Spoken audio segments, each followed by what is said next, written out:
Hey, welcome to Keeping Up with Hostess Donuts. Frosted mini donuts. Try them today. This week's sponsor. I think we set the record for most non-sponsored sponsors Yeah, that's true. We really do. for any podcast. Welcome to Keeping Up with the Kardashians. This is Nick. This is Rob. This is Joe. And welcome, one and all. Welcome to this great podcast where we talk about lovely things. Great podcast. Were you listening to another show? Average, Okay. mediocre, below average. Yeah. So anyways, It's a podcast. We talk about wonderful things such as sci-fi, pop culture, Batman stuff, Marvel stuff, DC stuff, Star Trek. Star Trek is a deep passion of ours. As you know, when we started off, we did a review of Deep Space Nine. Right now, we're actually working our way through a different science fiction show, Battlestar Galactica, and today we have 2 more episodes to review for you. It's Resurrection Ship Part 1 and Resurrection Ship Part 2, which probably what I'm makes talking Joe about. very, very happy. That's what I'm talking about. That's lame. We get a Part 1 and a Part 2. And we review those in the second half of the episode. Normally, I would say that's at about the 35 to 45 Who minute knows mark. now? But, last week with Pegasus, it was a 2-hour review. But come on, if you've watched Battlestar Galactica, you know you can't gloss over Pegasus. You got to talk about it. I thought the discussion was really warranted of the length of the episode. We had a good discussion. I will say that I did in my tweet where I tweeted out our episode, I did put a disclaimer. Yeah, I saw that because I forgot to put a that's vocal okay. disclaimer in it. I just copy and pasted yours. Yeah. Yeah, I just wanted people to know that there was going to be a discussion that touched upon some potentially triggering subject matter. Yeah, absolutely. Though and potentially this week. I don't know what the discussion is going to be this week, but it's not as intense as it was last week. But there are some discussion points about similar topics. yeah, I don't think it was as intense as it was in Pegasus, but just a fair warning, there could be some potentially triggering language in the second half of the show, just by nature of the discussion that we could have. I agree. Yeah. Well, that's a good warning. There you go. You've officially given the warning. Wonderful, amazing, increíble, as the Spanish would say. Or the Mexican.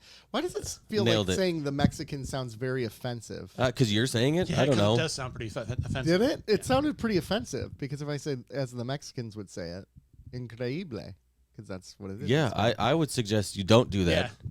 As Mexican people would say. Yeah, I would probably just wholly avoid the subject. Yeah. Spanish-speaking people? Bam. Nailed There it. you go. Nailed it. Yeah, I got it. Nailed I it. just We're workshopping through Nick's Yeah. subtle racism.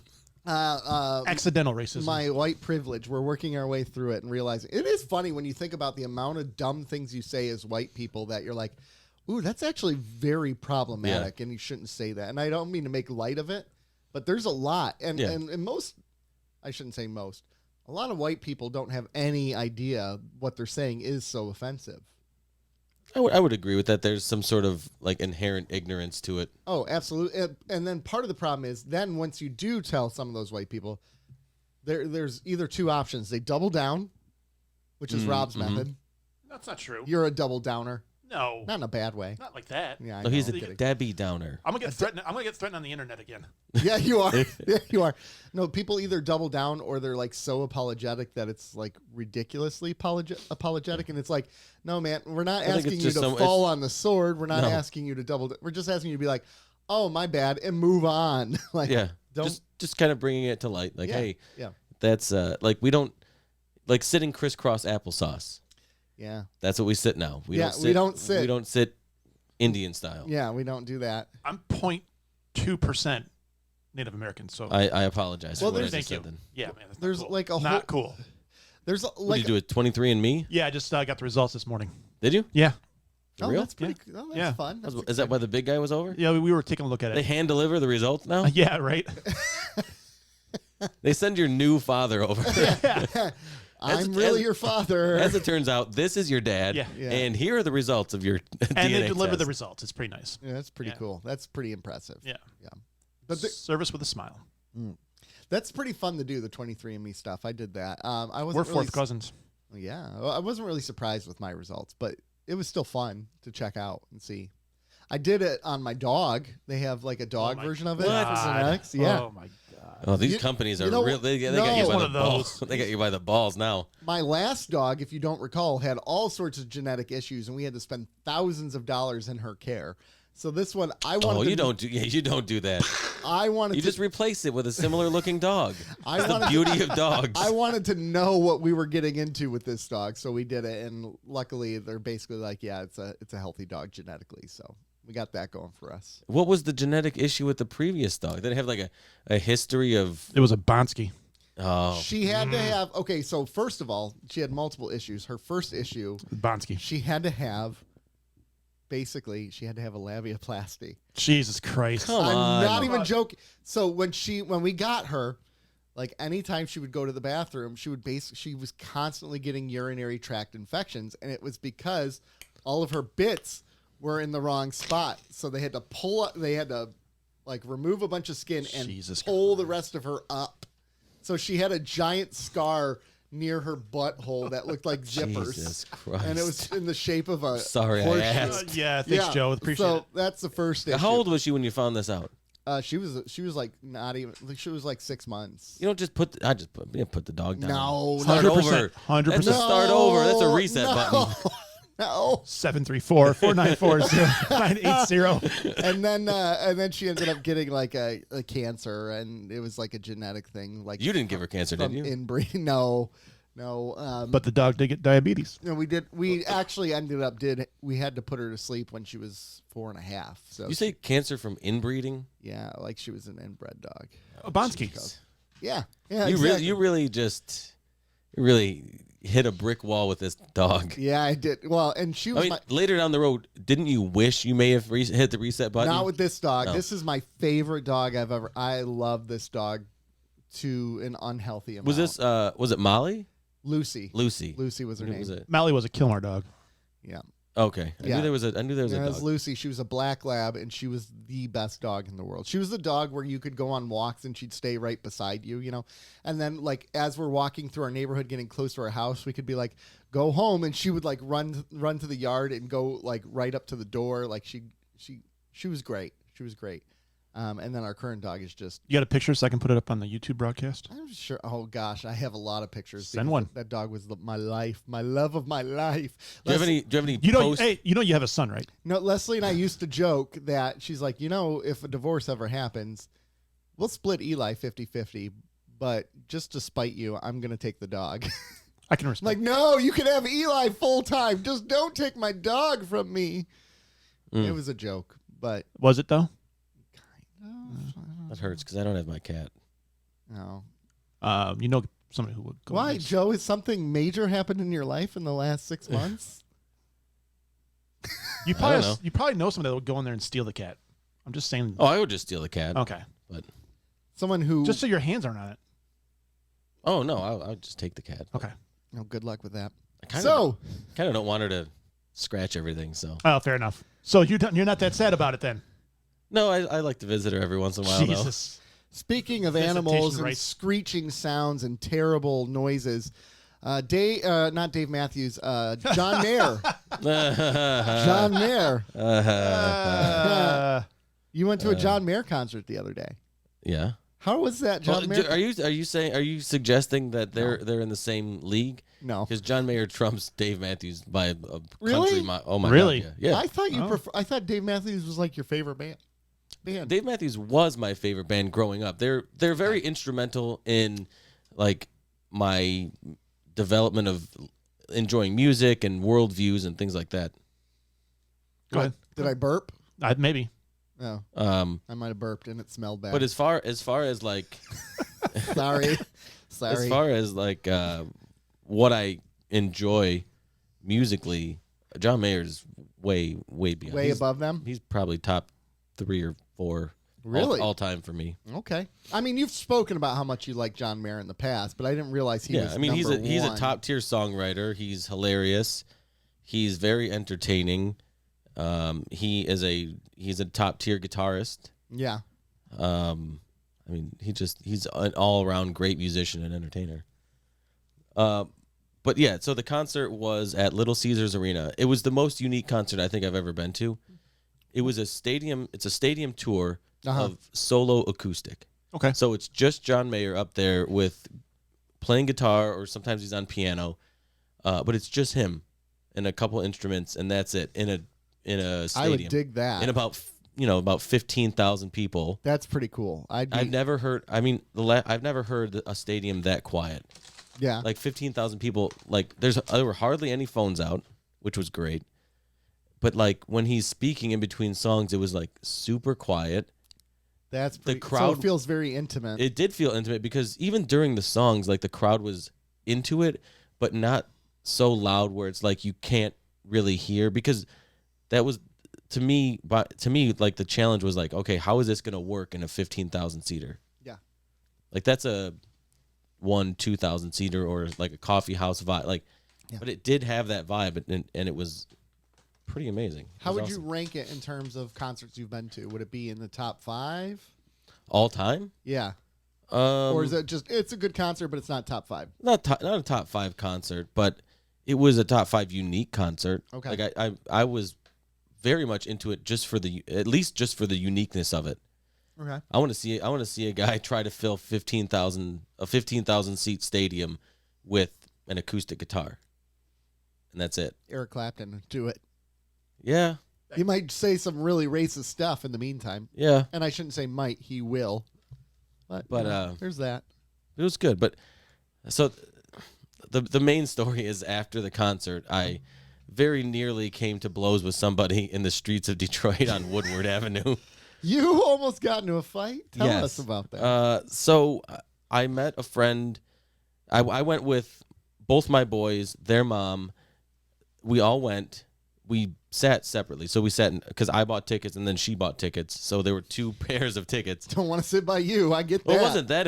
I think it was like she's like, well, if you're going, I'm gonna go. You're not gonna go see this concert if I'm not gonna see it. Yeah. Sort of thing. I So get that. we had these 2. So we all met up outside of Mike's Pizza Bar, which is in the corner of the stadium. Yep. And I met a friend who was there, and he and I talked. Everybody talked for a minute, and then we kind of went our separate ways. We went out the doors and we left. He went to the left. We went straight because we had to walk down Woodward. Yeah. Literally seconds after we split up, a phone hits my knee or hits my ankle. I look down and it looks like my phone, clear case, black iPhone. So I check my pocket. Oh, it's not my phone. Okay, I kind of kept walking. The boys are kind of flanked on either side of me. I see Peyton pick up the phone. I thought maybe he dropped his phone. Yeah. There were maybe like 3 adults that were kind of over to the left trying to take a picture. We weren't in their way. They were just kind of off to the side in my peripheral vision. Okay. Then I hear, "Hey, that's my phone. Give me my effing phone. Yeah. Like, you're not going to take my phone." And I was like, "Who is talking?" And it sounded like it was coming towards me. They were coming towards my son, my 12-year-old son, Peyton. Oh my gosh. So this guy's clearly intoxicated, and Peyton picked it up thinking it was my phone. Thinking it was his dad's phone. He didn't know what was going on. So this guy comes and like grabs it out of his hands and like is starting to put hands on him. On a 12-year-old. Hell no. Yeah. And so I step in and I'm like, I kind of push Peyton back and I get in this guy's face. I'm like, he thought it was my phone. Back off. Go, like, get out of here. Don't ever touch my son again, or there's gonna be problems. That kind of thing. And like he was like starting to threaten me, Peyton. Yeah. Like he was being very aggressive, coming at me, and now my ex-wife is like kind of in between us, trying to keep me back, like because I'm gonna. It's if you your touch kid. you touch my son, that's a reason to go. There's only a handful of reasons where you're gonna really get me going. Yeah. That's one of them. Yeah. So we kind of go back and forth for a minute. And the situation sort of gets diffused, but like I'm walking away, but I'm walking away backwards. Like staring him down as you're walking away. Staring him down, but like making sure he's not going to do any knuckleheaded Sucker punch shit. you. Right. Yeah. Because I'm not about to get here. My brother was sucker punched and it broke his jaw. And the guy broke his jaw and his jaw was wired shut for 8 weeks. Yeah, you don't want that. I don't want that. We do though. I don't. I want his jaw functioning. Oh, it's true. I'll be like Kanye West and Through the Wire, doing a podcast with my jaw wired shut. Oh, God. Nobody wants that. No one wants. Nobody wants to hear me speak when my jaw is functioning. So I wasn't gonna say that. But that's so true. we walk like a half block to the first cross light, Mhm. and then I kind of like turn around, and the guy followed us there. Shut up. No, he followed. Like, is he following you to threaten you? Or? Yeah, he's following me because he wants a fight. My gosh. And I'm like, he's like, you're threatening me. You're giving me threatening looks. Blah. Are you kidding me? I'm like, you are attacking me. You were threatening me. You're threatening my son. You're following me. Your threat. I said, go home before this ends badly for you. And then his wife or girlfriend or someone came up, and she's blitzed too. Great. Oh, And I'm great. like, this bitch, just I'm like, just go. I'm in. That's my man. Because guess what? I'm all for gender equality, so she can get hands too. All right. Hey, it's 2023. This is, you know what? This is what feminism look like. Yep. Everybody can get hands. Anybody. You'll be like Battlestar And Galactica, man. At this point, I was not discriminating. I was Okay. so livid. I'm yelling like in the streets of Detroit. I'm yelling at this guy. So you're fitting right in. No, it was. It was.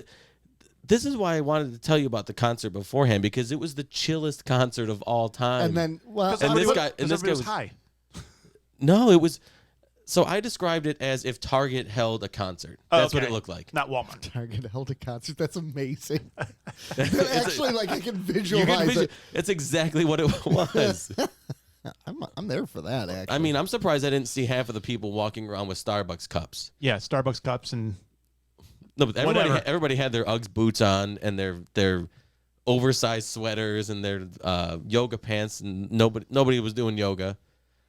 So anyway, I was this is so able great. to I was able to not beat this guy's ass, but I wanted to. I wanted to so badly. So is your question, what would you have done? Well, my question would be like, what would you have done, or if someone puts hands on your children, how far will you go? If they put I mean, I hands would- on Eli, I will lose. Because my I mean, cool. here's the thing: if he's gonna go Spider Monkey. if it came, I think I would, and I would like lose. I'd black out and rage. I'd I've rage been- blackout. In the past, I've been like, I am a very calm, collected person. I consider myself a Christian, but whenever it comes to like protection I of hope my so. You're a pastor, for the love of God. I would consider myself one. whenever it comes to protection of my family, there is a point where you almost kind of black out. And if I ever saw someone come at Eli like that, it would be Yeah. a blackout moment. Like, and afterwards, I might be like, "Holy crap!" But I now I had that moment Thursday where I was like reevaluating everything. I'm like, I can't. because I was in the streets. I was saying shit like, I'll kill this guy right. Like there's probably 50 people around me walking out of the. I go, I'll kill this guy right now. I go, people die in the city every day. He'll be. Oh my gosh! I said this out loud. I said, people die in the city every day. He'll be the next fucking one. Oh my gosh, Joe. All right, you probably took it further than me, but that's still. I would have done it. But it's so funny. Like Like, this guy is following you and saying you're threatening me. It's like, bro, you're the one following me at this point. Right. Like that means you don't feel threatened because you're coming at me. Right. You're wanting to start something. Yeah, you want to be the threatener. Yeah. So You want to be the aggressor Yes, instead of the aggressee. I like threatener better. I make up words. So I wouldn't. it too. I wasn't about to start a fight, so I wasn't going to throw the first punch. I was going to protect my family. I was going to protect the people I was with. But if it came to it, I would have what's known as A felony? no. I'd have a certain type of strength, and I would beat the hell out of this guy Yeah. until excuse me until I would take multiple people to pull me off this guy. Like I was in no mood to fuck around. See, I think there'd be a blackout moment, but I think I would know. I don't know. Maybe I wouldn't. I would feel like I would know when to stop. Like you said, you would have to have people pull you off because you go into such a rage. I think I would know. I don't know. I don't know though. Yeah, it's tough. Especially when it comes to my kid. Like I totally get that, Joe. Like I get it. Yeah. So you thought I would be like, nah, I just walk away. No, And I'd I be don't like- think that at all. okay. I was just curious, like And I'd be what like, bless you, child. Peace be with you, and also with you. I would've done that So over- say we all. I'm gonna lift up your heart. Oh! Yeah, lifted up out of his chest. Yeah, exactly. We lift it up to the Lord. Ooh. Glory. Blood flowing everywhere. So I wasn't expecting that after the chillest John I Mayer know, concert right? of all time. Do you think he was at that concert, or was he just at the bar getting drunk? He must have been. I mean, he was. I'm sure he's at the show. I mean, He I'm was- assuming there's still a lot of tools who Okay, go to now- John Mayer. I'm guessing that. I'm that's, assuming most people who go to John Mayer. Okay, now I concerts are want you tools. guys to guess this person's age. Oh, this had to be a 20 or 55. No, I'm saying like 25. A 55-year-old man. I don't know that he was 55, but he was older than I was, but he wasn't that much older. And he's ready like, to he was come to probably, blows. probably late 40s, early 50s. Yeah, And again, I would say. I don't think there's many 25-year-old John Mayer fans, are there, anymore? Well, I'm sure there are. I'm sure there are. There are, but it's not like majority of the concert isn't going to They're be. females, though. They're also. They're yeah. Here's the thing. Those guys, they're chill now. Those 25-year-old male John Mayer fan. Yeah, they're not That there dude, to fight. They're he's not not alpha a- males. No, they're not. They're Yeah. very much there with. They're the same people that are taking their girlfriend shopping at Target. They're like me. They're beta males. Beta males. Yeah, we're living our best life. Just getting along. But I mean, this guy was. Oh yeah. So anyway, he was. Yeah. I live 25 minutes away. I've been here. I was probably up, actually. I was probably getting ready for work.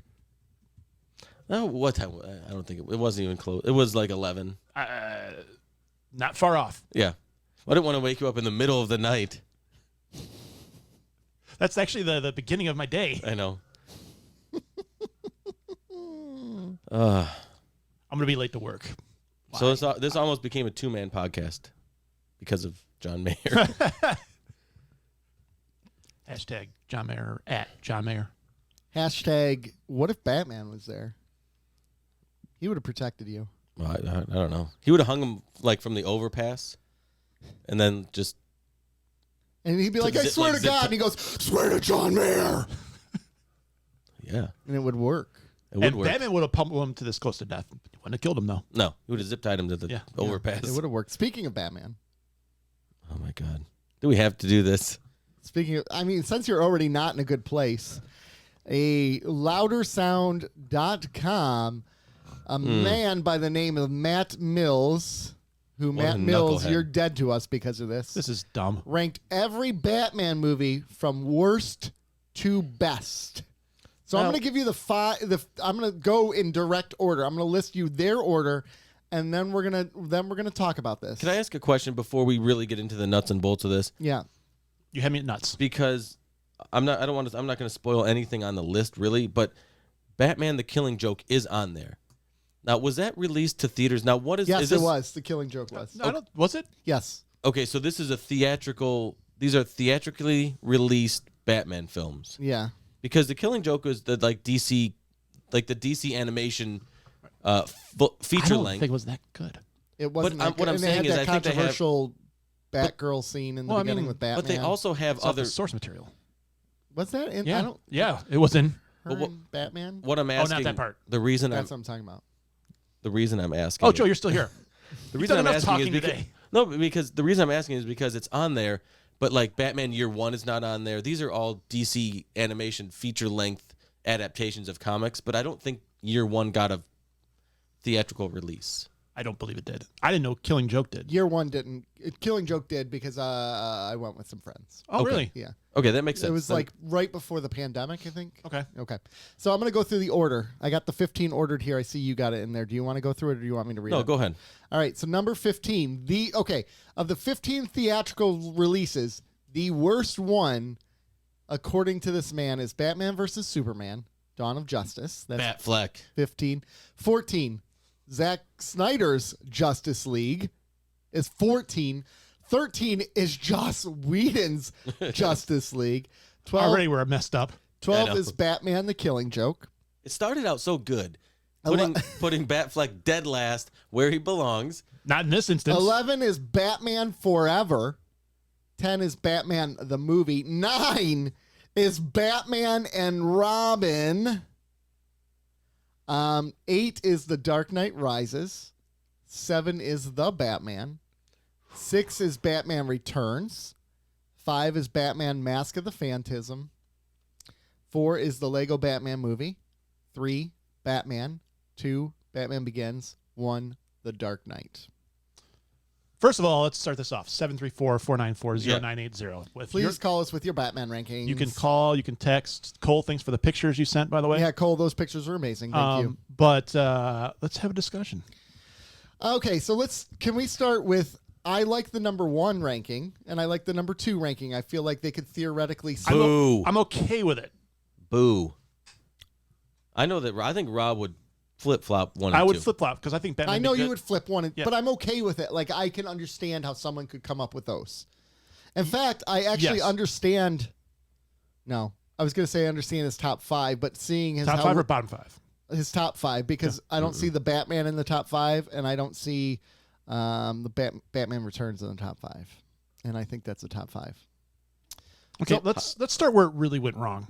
And 100% where... Number 14. No, I think 15 is where it goes wrong, because how can you put Batman versus Superman as the worst movie over Batman and Robin? Batman and Robin is easily 15. Easily 15. Yeah. I 100% agree. Easily 15. Then we start having some debates, right? I think we Well, I just got 2 words. Yeah. Ben Affleck. See... I don't think he's that bad. I don't think he was that bad as Batman. Sure, the story may not have been ideal, but he wasn't that bad. He played Batman extremely well. He did play His Batman extremely well. Batman was good. That presence he had was Batman-ish. Yeah. And that alone, for Batman vs. Superman, for the scene alone in the warehouse where he saves Martha, for the love of God, that is the single best Batman scene in all the movies. Yeah, but then you have to ignore the 2.5 hours of garbage I know, leading but up to that it. alone gets it to 14. I don't know. Yeah. Okay, I'll give it 14. Okay, but so 15 is Batman and Robin? Yeah. We all agree on It's that? got to Yeah. be.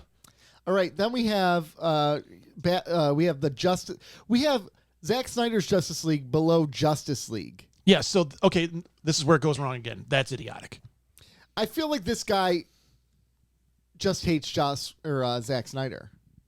Like, I mean, obviously it's all about preference, right? But like, Justice League is a train wreck of a movie. It is bad. Yeah. The initial, and yes, it's certainly Zack Snyder's worst is a lot longer, but it's still better. This guy says Zack Snyder's original vision for Justice League is a humorless vacuum of wit that sucks for 4 hours. It's oppressively boring, incessant in its droll color scheme, juvenile dialogue, and atrocious effects.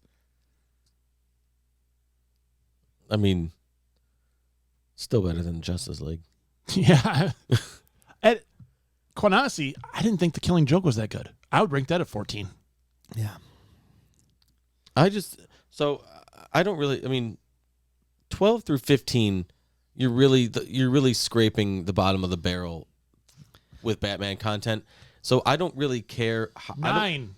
I know. 12 through 15. Well, no. I think just slots, like numbers 12 through 15. You put the worst ones there. Whatever order they're in, it doesn't really matter. They're all the same. They're all essentially the same garbage, except for Batman and Robin. Yeah, That's 15 with a bullet. It's got to be. I don't know how it makes it in the top 10. If you want to rephrase it, he's saying Batman and Robin is a top 10 Batman movie. Yes. That's a fireable offense. Who does he work for? Loudersound.com. He should be off the payroll. Yeah, he should be fired. We're calling for it. Sorry, dude.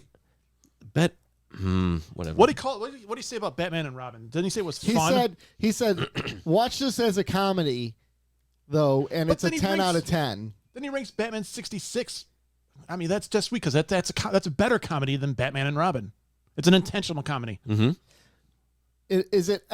He says, is it well made? F no. In fact, everything done here represents the opposite of what The Dark Knight should be. But holy box office bomb, Batman. It's entertaining from start to finish. Batman Forever is far more entertaining than Batman and Robin. It absolutely is way more entertaining and much better of a movie. And Jim Carrey alone and Val Kilmer alone and even Nicole Kidman, which I don't like in general, was far superior to Batman and Robin. He argues that there's nothing. Batman's endured darker nights than this, and there's nothing worth seeing either. Like, he argues that Batman Forever is not worth seeing, but Batman and Robin is. This guy might be on the spectrum. This is the thing is, from 8 down. This is so problematic. It's unbelievable. From 8 down, I can see his choices. From 8 down, like, I'd say 7 down. No, because I'm not the biggest fan of Dark Knight Rises. I'm not putting Lego. I'm sorry. I think it belongs in the top 8 over some of the other ones. I think Batman 66 is better than it. I don't think so. I think this movie. I think Batman vs Superman's better than Dark Knight Rises. To be honest with you, Let's be real for a second. Lego Batman's not top 5 Batman. I agree. I don't think it should be there at all. It's fun. It's fun, and it does actually have somewhat of a good message in it, I guess. But it's not a No top 5 Batman movie. parents. It's got a great song too. You're right. Yeah. But like, in what way is Lego Batman better than The Batman? Better than Batman Returns?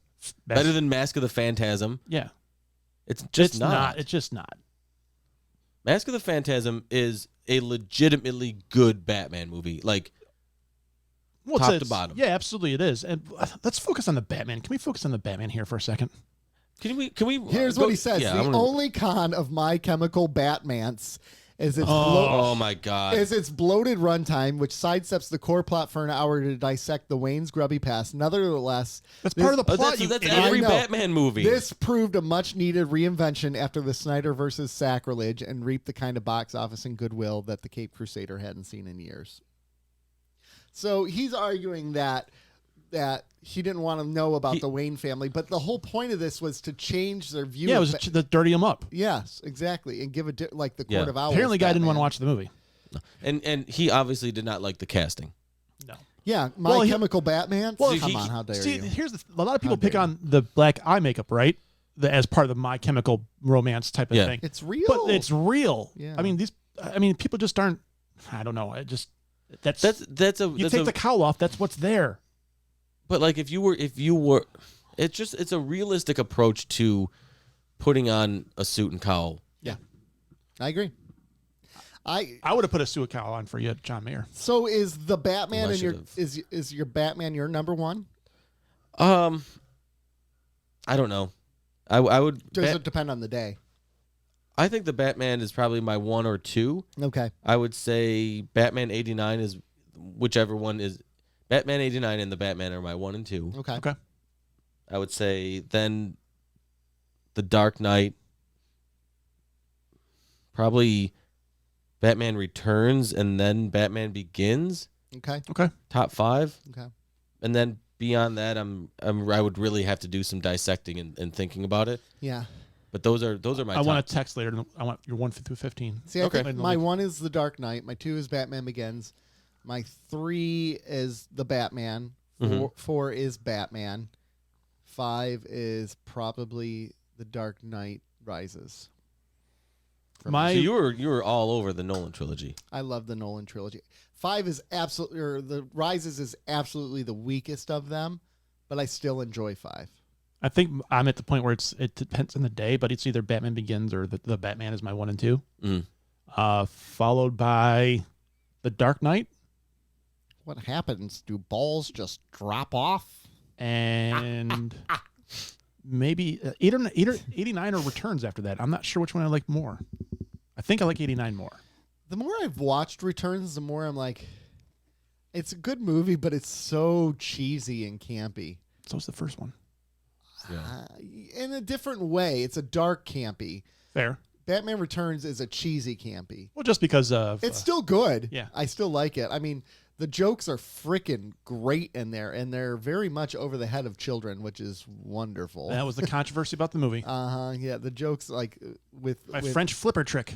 Yeah, or like all the comments that the Penguin makes to Catwoman about the latex and all. Yeah, like, whew. That's Frank Reynolds underneath there. It's incredible. Danny DeVito as the Penguin. He knocked it out of the park. Is one of maybe the greatest pieces of casting in comic book movie history. It's really like, especially if you're gonna go into the campy, not campy, but like actually making him a penguin type person. Yeah. I think the thing that really bugged me about that was like the whole clown animal, or the whole like circus freaks that he has underground. That was a little too extreme for me. And the rubber duck boat that he had. He comes up with the baby and the rubber duck. Like, I don't know.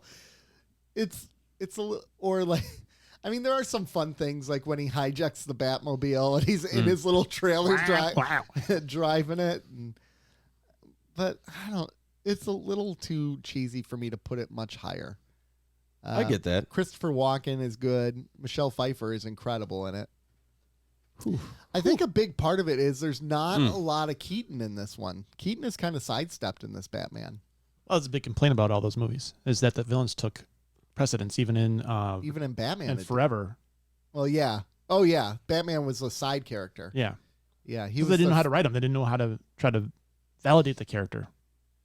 I think it was a different era for comic book movies then too. Well, that was the comic book movies. Was Batman. That was it. What else was in that era? Teenage Mutant Ninja Turtles. Yeah. They were clearly the heroes. Being a turtle. We should review that movie for fun. The first one? We've Yeah. talked about that. I give it a preliminary 10. Yeah. Oh, yeah. The music was great. Have you guys ever heard that the soundtrack on tape? Oh, it was great. For 1 or 2? 1 was fantastic. Raphael swears in it, though. That blew my mind. That blew my mind. All right, we're gonna have to do that as a. We'll start off on Patreon and then We haven't even. Oh my Eric. gosh! And we hadn't even talked about the new Turtles movie that they're making with the cartoon. You didn't like it? You didn't? I don't know. I'm not sold on it yet. Oh, I'm interested. I'm interested. I'm interested. I would say my reaction to that is very similar to the Mario movie, like Super Mario Wait and Brothers. see kind of a thing. Like I'm interested because of the material, but what I see so far has me concerned. Oh, it does not have me concerned. I'm excited. it's But very hard. I miss Turtles. I do too. They've kind of dropped the ball for a while here. I mean, Michael Bay kind of sunk But that battleship. that Nickelodeon series in the early 2010s.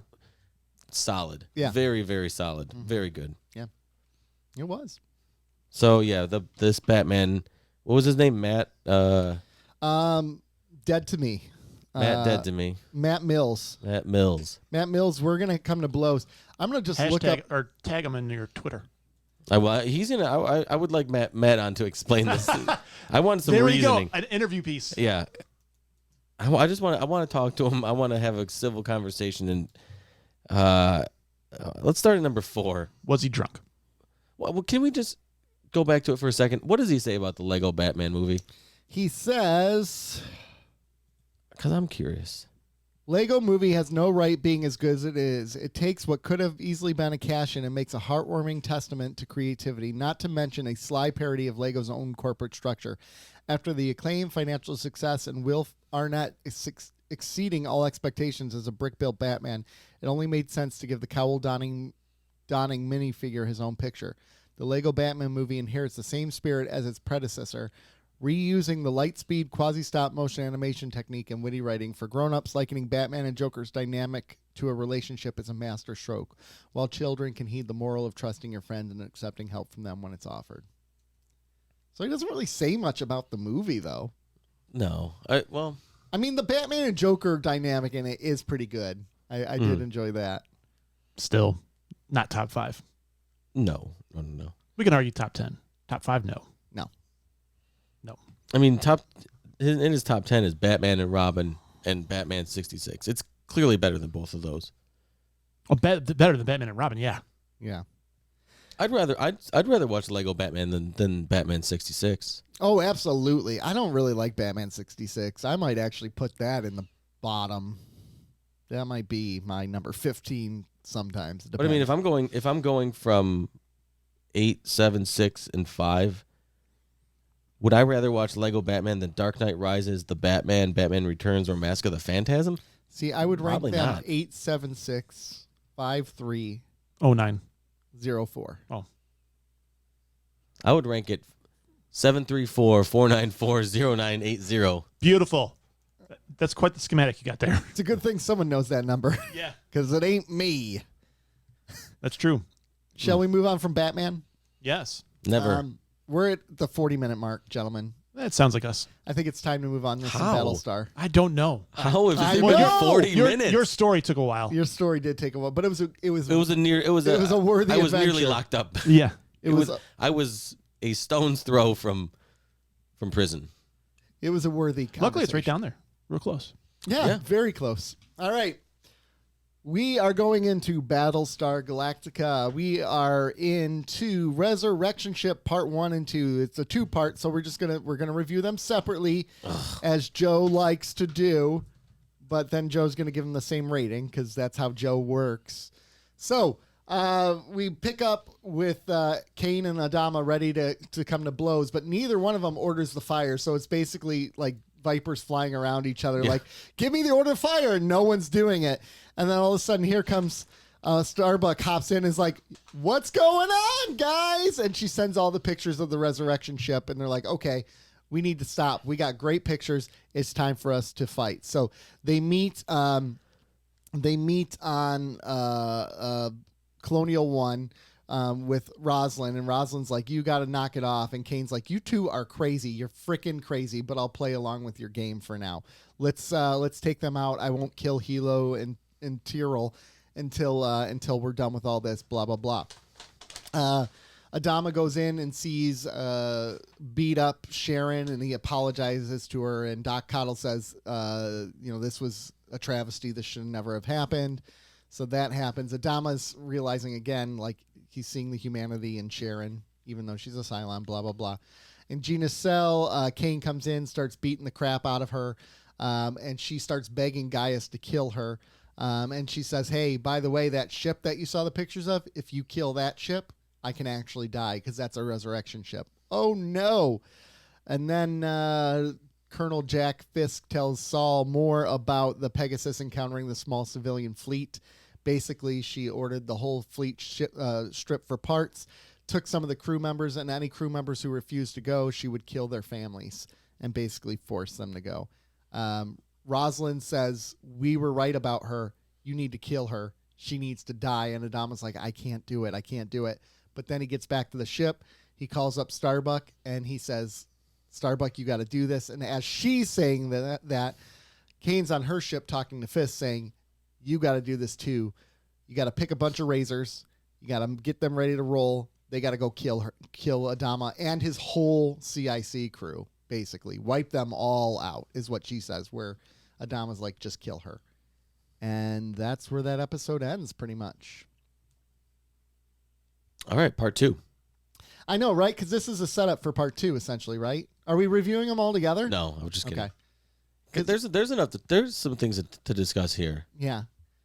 I want to start with saying Michelle Forbes continues to knock it out of the park as Cain. She's really good as Cain.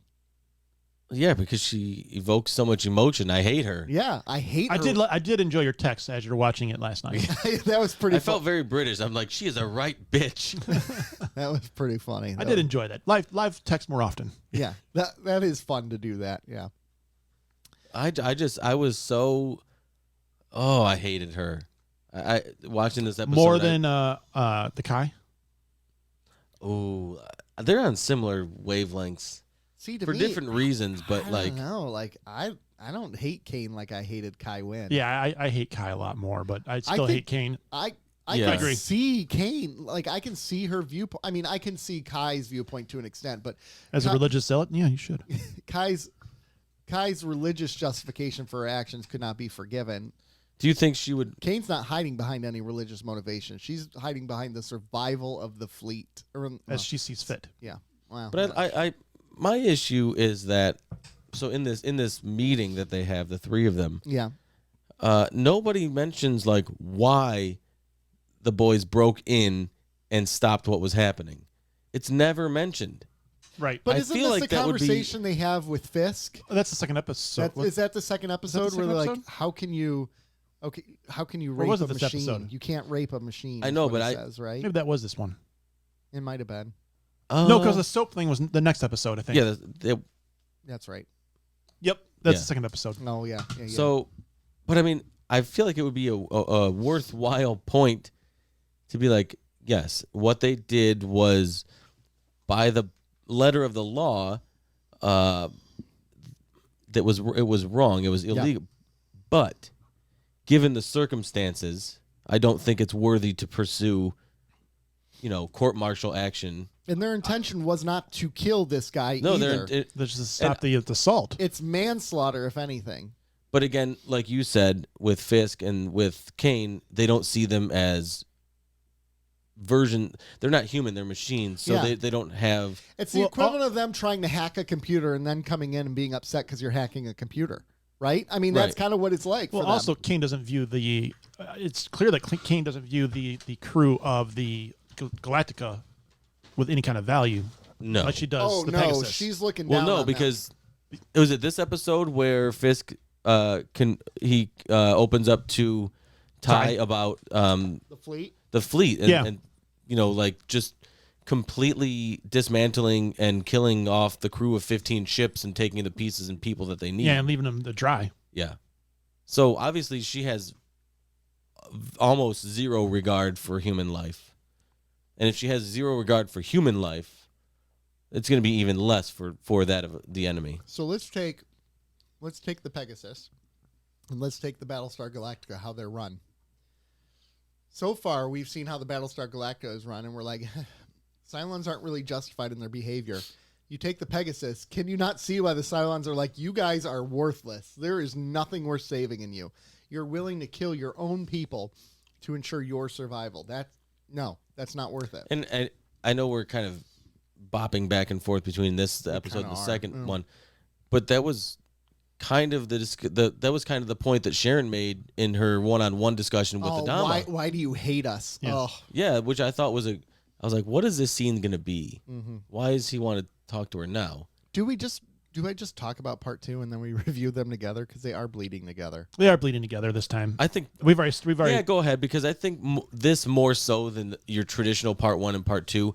It does seem like one long episode, almost like a feature-length episode. Okay, so part 2 continues on. So we have them getting ready to they're ordering the murder of each other, right? Essentially, and the next episode picks up where 2 crewmen come in to confront Hilo and Tyrell, and Tyrell's like, I can't hear you.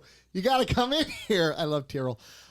So they basically take some soap, put it in towels, and start beating them with it. Full Metal Jacket style. Yeah, Fisk comes in and stops them, and they thank Fisk, and Fisk is like, you guys are dirtbags, and they're like, they were raping her, and he's like, you can't rape a machine, and walks out. Ugh. So anyways, that happens. Starbuck goes to Apollo and says, I need your back in assassinating Cain, and Apollo's like, you're not actually going to do this, are you? And she's like, yeah, I will. And he's like, okay, I'll be there. Bitches for life. I haven't said bitch yet. Sorry. That's true. So Adama brings in Sharon to the quarters and asks why Cylons hate him. She replies, we don't hate you, but we think you're unworthy of life because you don't honor life. You murder. As the battle nears, Says murderers. Starbuck and Fisk walk past each other and say, happy hunting, knowing what that means. The battle begins. Apollo destroys the FTL drive, but immediately gets blown up, and he's in space, and he's initially trying to save himself, but then after a minute, he's like, nah, I want to die, and starts letting his spacesuit leak. But then they rescue him. The humans destroy the resurrection ship and the 2 base stars guarding it. Cain and Adama both contact Fisk and Starbuck, but neither gives the order to assassinate, and they're both happy. They stand down.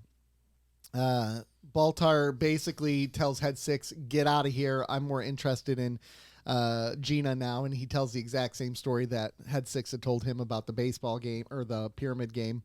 And Baltar, they distract the Marine Guard, and 6 kills the Marine Guard and takes the gun, and she gives it to Baltar and says, kill me, and he says, no, go get revenge. So she takes the gun and goes to the room of Admiral Cain. Gina shoots Cain, and she's gone.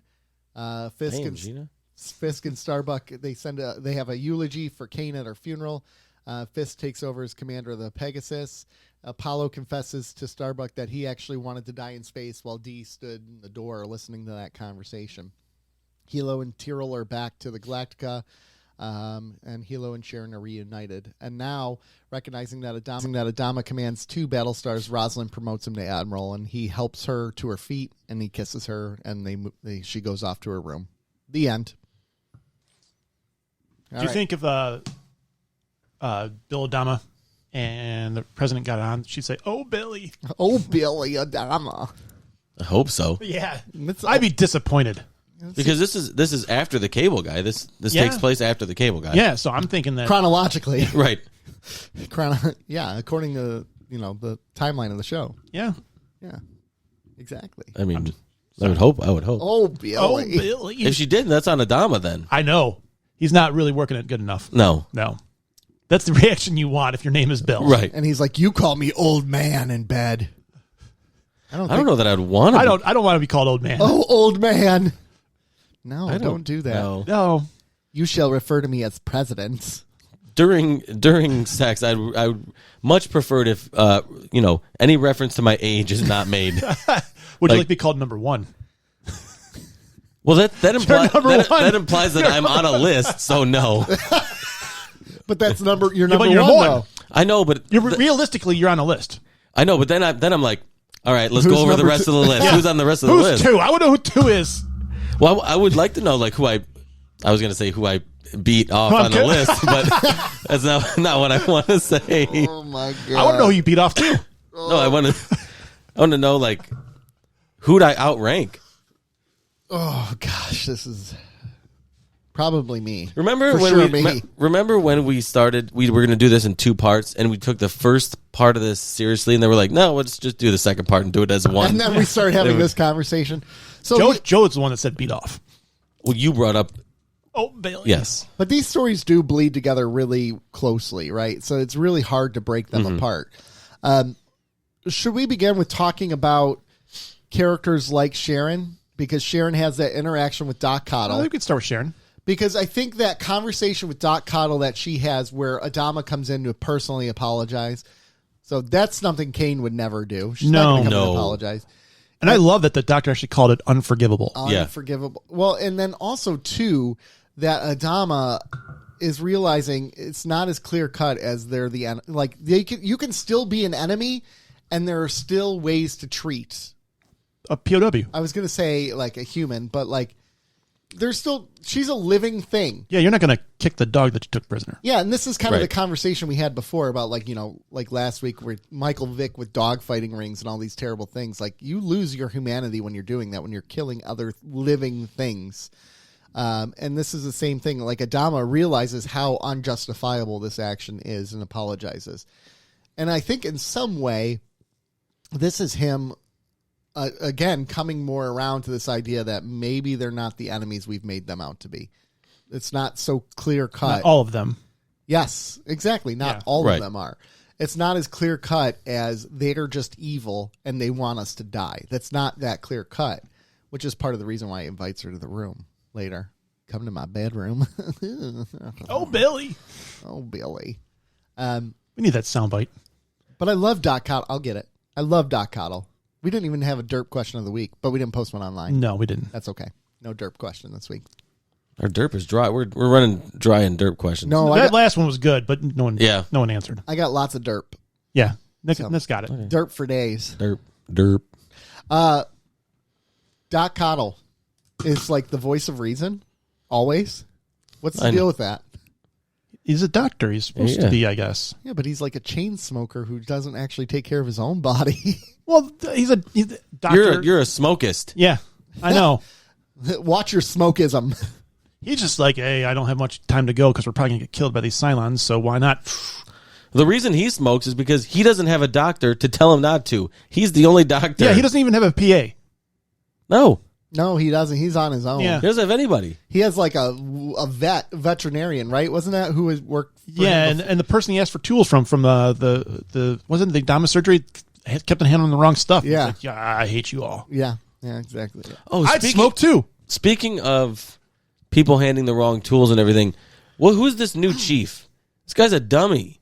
Well, he's a civilian. He's a I know, but he's he's a not civilian. even meant to be there. Is this the last we see of him? I don't think so. I think he'll come in more, but like he's an engineer. Like he was an engineer. He wasn't even a. He's part of the. He's part of, He's not enlisted. but he was. He was part of the civilian ships that they ransacked. that they ransacked, right? It's the equivalent of taking a designer of the Ford Ranger at the auto plant and then saying, okay, now you're in charge of running the whole, not the plant, but at the Ford battleship. headquarters, like doing the blueprints. And then, okay, now you're in charge of the whole auto plant. Like they're not going to know what to Here's do. an aircraft carrier. Figure it out. Yeah. I mean, the one guy was dropping kegs of beer and stuff or whatever that was. Yeah. Yeah. I'm like, this is That's just a train wreck. this is why they need the chief back. Someone get it. Someone get his ass back on Galactica, please. You know what's funny with him getting promoted to admiral? I'm more interested in how he's going to divvy up leadership on the 2 ships between and the Pegasus. how he's going to try to humanize the people on the Pegasus. That's a story that comes into play. Okay, yes. because that's what I'm interested in. I'm like, well, okay, what's the chain of command here? I'm starting to think about it in my hand. Like, what would I do?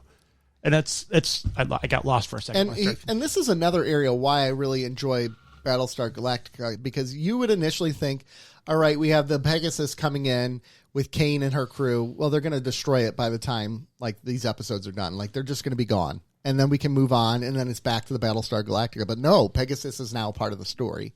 And I like that. I like how they always subvert expectations, because it makes it harder writing, too. Like, okay, I'd rather just focus on my crew. I mean, we've seen that in the past with other shows, like Deep Space Nine, when they bring in a character of the final season, you're like, oh my gosh, it takes away from the show, because now you're having to write about new characters. I don't. From our discussion with Ronald D. Moore, he doesn't come across as somebody who shies away from a writing challenge. Right. Exactly. We talked to Ronald D. Moore. We did talk to Ronald D. Moore. Did. We should do that again. Now we're on Battlestar. We should talk to Ronald D. Moore. Let's run through all the shows. Friend of the show, Ronald D. Moore. Yeah. Friend of the show, Ronald D. Moore. That was episode 80, by the way, if you want to go back and rewatch them, folks. Episode 80. Episode 80. Yep. Ronald D. Moore. You can watch it on YouTube, too, where you can actually see him talk to us. Yeah, you can. Did we ever ask him his middle name? I don't think we did. David. D. Yeah. Is it David? I don't know. D's. That's disrespectful. I know. Now he's not coming on the show because you said D's. Well, he doesn't listen. I didn't say what D's were. That's true. D's more. D's shows. All right.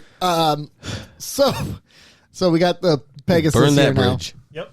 I am interested to see how Adama's going to make that all work, though, with the Pegasus now. Now he's got two how he makes it work. Battlestars. I do know how it works. Just spoil this for me. Do they change the name of the show? No. Is it Battlestar Galactica and Pegasus now? No. It's just Battlestar Galactica. Just Galactica and Pegasus. So now you did hear Cain say, get some razors, right? So now you know why the name of that title is Battlestar Galactica Razor, like the movie, because Razor refers to the Marines. So are we watching that, or does it come into play later? We're gonna watch it after. So it actually was a movie that they released between seasons 2 and 3. Okay, I think 2 and 3 or 2 and 2.5. No, 2 and 3, because we're in 2.5 now. But we can watch it after. There's an episode titled "The Captain's Hand" that it fits chronologically in. Okay, that it fits into. So we'll watch it there. Don't worry about that right now. It's not important. We'll get there. Again, when part one of this, at the end of part one, I appreciated the duality that they did, just like they did in the previous episode, where it was like they're playing chicken, right? And they're going back and forth. Yeah. Like, you launch your fighters, you stand down. They're just kind of like just seeing who's going to blink first. And they're going round and round, and it's back and forth. And they did that again at the end of this episode with the assassination details. Yeah. And it was, I liked that they did that, and it was like, yeah, they're really not, they have a different approach, but they're similar. They're both doing the same thing. They're trying to preserve themselves and their crew from harm from the other ship. That's what's so perceived harm. Yeah, that's what's so fascinating, because you're listening to both of them pass their commands, and Cain is much more severe and brutal when she's passing along the commands to Fisk. Right? I don't know. Adama told Starbuck to shoot her in the head. Well, you got to make sure she dies. I know, but you don't. He has previous experience with being shot on CIC, and it wasn't in the head. I guess I wasn't expecting him to tell her shoot her in the head. That was a phrase I was not expecting to hear. Nitpick coming. So he's going to order her to shoot him in the head right there, right? Mm-hmm. Mm-hmm. He sees that there are Marines around from her ship and her XO on his bridge at the same CIC. Sorry, at the same time, he's going to tell her to shoot the other one in the head. But not a very good security procedure there. Well, this is before. I mean, I think this factors into that decision, doesn't it? Like, does this factor? No. Do you think Adama realizes that Fisk is there with Marines and this causes him to back down, or do you think it's more of a case of this is the humanity part? It's the humanity part, I think. And Cain backs down too. Well, I think Cain was reading Starbuck. Oh, really? I think so. Do you think that they both knew? I think that there was an assassination attempt. I think Cain knew. I don't know so much about Adama. I think Adama knew. You think so? I mean, this goes. Well, there with was no what security. This is There why was no he security on orders. this damn bridge. This is why he orders the hit on her, because Rosalind's telling him she's going to kill you. She's going to kill you, and he's like, nah, and then he's finally like, yeah. Well, when he heard about the civilian ships is when he came around to realizing that you're he probably realizes right. she's bad news, right? So you think that because when Starbuck takes the phone call and he doesn't, and he basically tells her plans a no-go, you think that's when Cain makes the decision to do the same? Yeah, because she's telling Starbuck earlier in the episode where she's like, you're going to be questioned at some point to do something you don't want to do, and you should do it. Don't blink. I think, don't blink. I think she was totally into what was the potential to happen. But so Cain was basically saying when he orders you to kill me, kill me. I think that might have been on the table, or maybe I think she was saying to her like, I believe in you. Like, I'm telling you to do these things. I believe in you like other people have. You're probably right. In you. That's the way I viewed it. I think originally she's trying to turn her against Adama. I think my initial thought was what I just said, and then I realized I kind of you're right. So then Cain would almost be accepting her fate then, right? Yeah. I think that's my initial thought. If that's the case, yeah. Because the way it would play out is Starbuck takes the phone call. If Adama says go, she goes right then. And then she doesn't have the opportunity to tell her XO. Viewpoint. I think I was wrong, actually. I mean, it would be interesting. Like I said, it's my initial thought, and then I think I came to Nick's thinking afterwards. I was thinking the same thing. I'm like, do they know? Are they just? Is this another cat and mouse type of situation? But for me, I think it was Adama looked at the humanity part of it, and it just didn't go with his moral. It went against everything that he's believed in pretty much up to this point. And then with Cain, I think for her it was a mutual respect in military action. She respected that the job got done, and she saw them as an asset, as a resource in this war, which is pretty much how she sees everything. With the 15 ships, right? Everything was an asset. Everything was what can help us and screw everything else. I think she saw that Adama is skilled with military actions, has a good force, has a good fighter, everything. And then it's like, okay, I don't want to kill him now because he is of value. See, and this would have been an interesting storyline. Both of them backed down from the assassination at the end. Both of them realized we're better off. I'm better off with him in command of the Galactica. We're better off with Admiral Cain. He decides. What happens if she survives? Does this fleet end up getting along, or does it continue to be like oil and water? Like, that would be a really interesting dynamic to have watched. Does Starbuck finally turn against Adama at some point and become, the XO of the Pegasus? And Lee is now a lieutenant, and he just keeps getting his ass kicked on the Pegasus. Like, that would be interesting. So again, my question always goes back to, I guess we haven't gotten a real answer about whether or not, who knows what was happening or what happened to these prisoners at the Pegasus. You mean the Cylon prisoner? The Cylon prisoners. I think it's common knowledge. Well, then, so why Pegasus, they were hiding it? I don't mean on the Pegasus. I mean, Adama, Starbuck. Does everybody know? Because Starbuck goes up on her eulogy and says we're better off. We were better off with her. We're safer. We're safer with her alive than we are without her, or with her than without her. Adama makes the decision not to kill her because, one, it's his humanity aspect. It's not enough to survive. One has to be worthy of surviving. Yeah. So he sees her as, well, he sees himself. He wants himself to be worthy of survival, worthy of coming out ahead in this duel. But also by saying that he sees her as worthy of surviving and continuing on with the Pegasus. Mm-hmm. I don't understand how they could come to this conclusion knowing what they were doing to the Cylon prisoners. Yeah. Especially since we've seen Adama come around and see them less as machine enemies and more as a humanoid-esque enemy. Data-ish. Yeah. I struggle with that. I can't imagine Starbuck and Lee knew details. Well, actually, you know what? They had time to do a funeral. She had to find out in that time frame.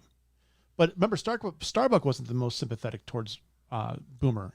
She wanted to kill her, yeah. Mm-hmm. But I hope not. I don't think Starbuck would, endorse what was about to happen to her, though. Mm-hmm. Okay. So, or what did happen to her, depending on which version that episode you watched. So if we think about everybody on Galactica that we knew what happened, mm-hmm. there's 3 people that we know. Tyrell? Who? Doctor. Okay, yep. So there's 4. There's Tyrell, and there's Chief. And they go to the mat for the Cylon, right? Yeah. Which Hilo didn't realize he was as built as he was until he was strapped up, man. Holy crap. Hilo is ripped. Good for him. Yeah. Hilo is ripped. We have the Doctor. Yep. Who calls it unforgivable. Loved it. And we have Baltar, who gives the Cylon the gun and says, "Get revenge." He knew what he was doing. Yeah. So we've seen 4 people. There's 4 examples of this being absolutely unacceptable, which leads me to believe that I don't think anybody else really knows. I can't imagine if those are the 4 reactions by those 4 that Adama would be as cool, calm, and collected as he was. See, I can't imagine that they don't know because they were in prison on the Pegasus. I can't imagine it got out, and I can't imagine that the people on the Galactica wouldn't tell them why they're in jail on the Pegasus. I can't imagine. I don't think that gets out. I don't think it for morale of the crew. I think that would. Yeah, I think for morale of the crew, you don't want them knowing. I think for the morale of the crew, you tell them why they're over there, so you can make sure that Lee and Starbuck both know why I don't know you need to shoot her in the head. I don't know about morale, but I think just keeping it from becoming chaos. Yeah.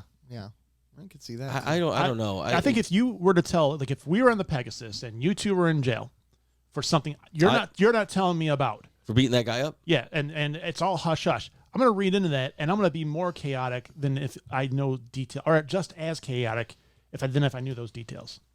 But you're right. If I probably got those details, you're trying to save somebody from an attack like that, I'd probably be a little angrier, but I'd be just as pissed off and more demoralized knowing that you 2 are in prison. Yeah. So I don't think you could keep something like that under reps. I just don't see how they could be as like nonchalant as they have been about it when we have 4 examples of people being the exact opposite. And I mean, if there would be 2 people that'd be the most nonchalant about it, it'd be Lee, because that fracking thing put 2 shots in my dad. Yeah. And Starbuck, who on the planet wanted to kill her like multiple times. Yeah. But then again, I don't think they subscribe to that kind of assault. No, I don't think so either. No, they would just kill her. They wouldn't torture her. They wouldn't do these terrible things to her like the other people would. This goes back to my... wait, Lee went there and said he went to bat for the 2, right? He talked to them in prison. Yes. So Lee knows. There's zero chance Lee does not know. I bet you there's quite a few who know, but it's like a need to know basis. And maybe that's part of the reason he didn't want to live anymore, is because he's like, we're willing to do this, and then my dad's willing to do that, and then I'd never thought of that. It's like there's just so much to process there that's overwhelming.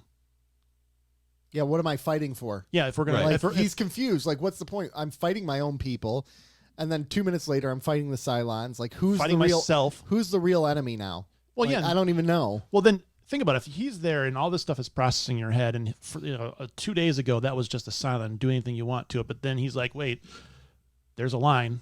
Yeah. And now he's second guessing. Well, no, what am I thinking? What do I believe? Yeah. Everything's thrown up in question. So there's a lot that can hit you at once that leaves you in that space where, quite honestly, you just don't want to deal with it. That was a question I was going to have for you guys. Do you feel like this was too quick of a turn for Lee to now he's like, well, I wanted to die. I'm suicidal. I do think it's too quick. Or did that make sense now? Too quick of a turn. Okay. Without having some of the details. Okay. Yeah, we can come to this deduction, but for story-wise, it wasn't really told to us why he was just taking that leap. There's too many leaps in the storyline to get from where we were with Lee an episode or 2 ago to where he isn't. Shoot, where we were 10 minutes before that. Yeah.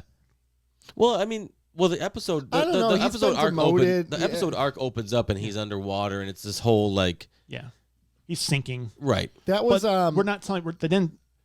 We can put all this together, but I think in storytelling you need to kind of put that, because there are some audiences that won't deduce that together. I think we just needed a little bit more story told there. Totally agree. And who knows what was on the editing table? Who knows what was written and wasn't filmed? So production notes: Resurrection Ship was originally shot as a single episode, with the assassination plot hashed at the end of the second act. However, after editing the episode, it was still 20 minutes too long, so they split it, and this allowed for more detail and caused plans for a clip show later in the second half of the season to be scrapped. So Thank therefore, they opened up. Oh, I know like- I hate clip shows. Well, not for a show like this. For like a sitcom, Yeah. where you're like, there's like different scenes, and those are funny. Those You can have clips, just not a clip show.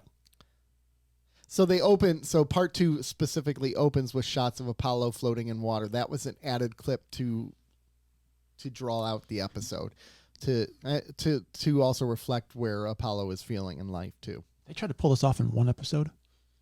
That would have been. I know that was much. a lot. Yeah, I hated the part with Apollo floating though. Yeah, me too. I hated it. it was. I didn't get it. It was out of place. That's really where that's why I didn't like it. It was out of place. I could see if you show him floating in space and then kind of going to. Yeah, the I get floating in I get the water. analogy, but I'm not an idiot, so Well, I mean, I don't need that. I mean, some people do though. I don't know. I don't know. I just I would have been it fine just with it. felt out of place. Well, I think based on the production notes, the initial cut being 20 minutes too long, that means they're 23 minutes short.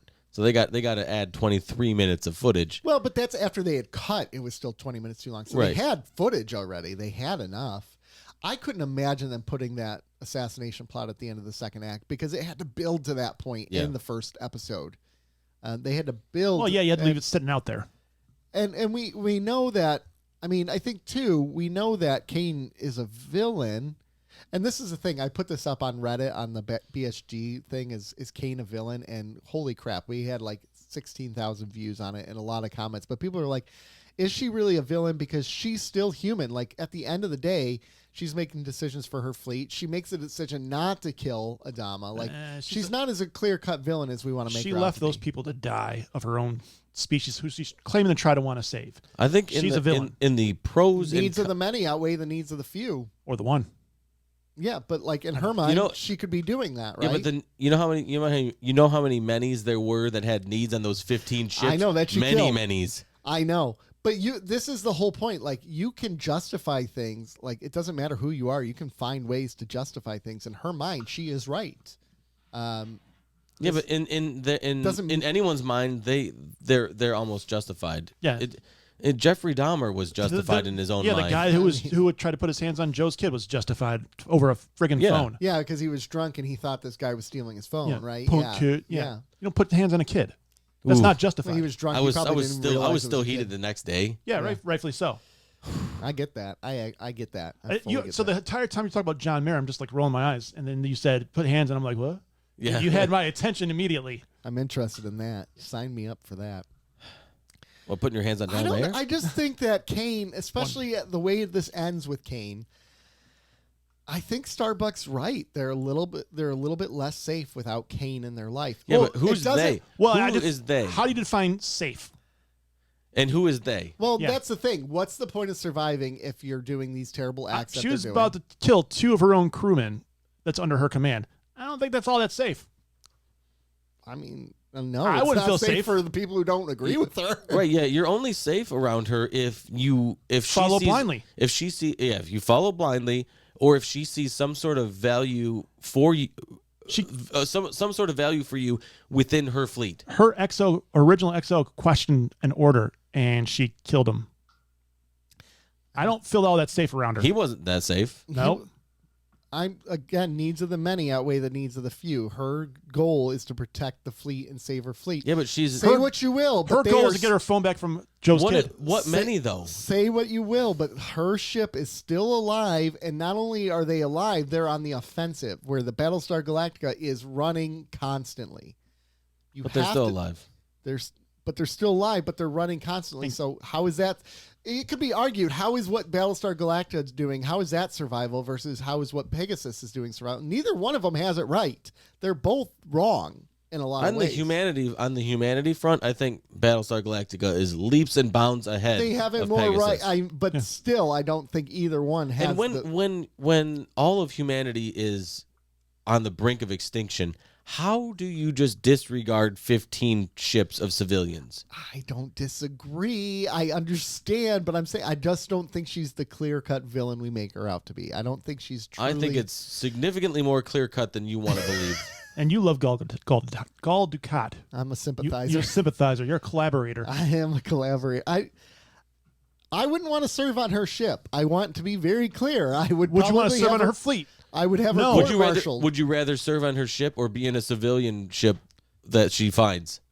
Well, yeah, because serve on her ship. How many ships are in that fleet with Battlestar Galactica? Like 48 or as something. Soon as she needs something, what's going to happen to those? They're going to start dwindling in numbers. Well, and that was the whole thing. We saw that in the last episode. She was already not sending them supplies. Yeah. She was sending them to Galactica, but not them. Yeah.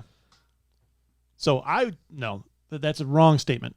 If you want someone who's going to be more... You think she's a straight-up villain? Cain is a straight-up villain. I think she is not maybe a straight-up villain, but she's a villain. I think she's more of a villain. She's not the Joker. I think she's an antagonist, but I think not she's a villain. more of a villain than Kai Wynn.